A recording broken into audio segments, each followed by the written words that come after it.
नमस्कार मंडळी. आज वटपौर्णिमा, प्रेमाचं प्रतीक. बाई पण अनुभवणं किती सुंदर आहे ना सगळं. पण तरी सुद्धा नवरा बायकोमधलं अंतर का वाढत चाललंय, शारीरिक, मानसिक, भावनिक.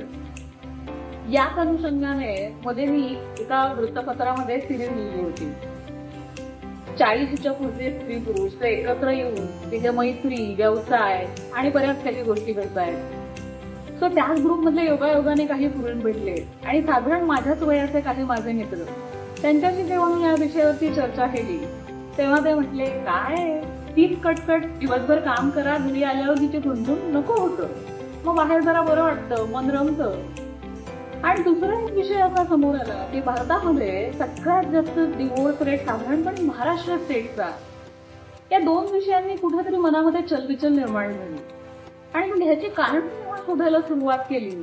त्याला अनंत कारणं सापडली खरं तर, पण त्यातलं एक महत्वाचं कारण जे माझ्या समोर आलं, एक सायकोलॉजिस्ट होतं, ते म्हणजे पुरुषाला व्यक्त न होत आहे. साहजिक आहे ना, लहानपणापासून तो हेच शिकलेला आणि त्याला शिकवलेलं सुद्धा आहे की अरे तो पुरुष आहे, रडतोस काय, मुलींसारखं वागू नकोस, अरे तुझी बहीण दुकानात चालली, अंधार पडलाय, तिच्या सोबत जा बरं, भले तो भाऊ तिच्यापेक्षा लहान असतो.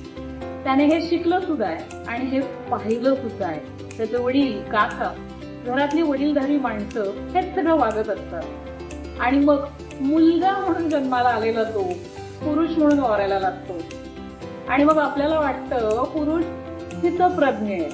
अहो, तो स्थितप्रज्ञ वगैरे नसतो. त्याच्या भावना तो फक्त सप्रेस करत असतो.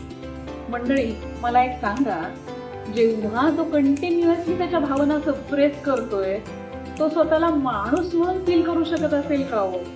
आणि तो जर स्वतःला माणूस म्हणून फील नाही करू शकत तर तो समोरच्या आजूबाजूच्या जगाला, त्याच्या बायकोला माणूस म्हणून समजून घेऊ शकेल का? मग ठरवलं आम्ही की पुरुष मंडळींबरोबर काम करूया, त्यांचं इमोशनल व्हेंटिलेशन होण्यासाठी हातभार लावूया. सो आम्ही याच्यावरती काम सुरू करतोय. तुम्हाला आवडल्यास तुम्ही आम्हाला जॉईन व्हा. थँक्यू.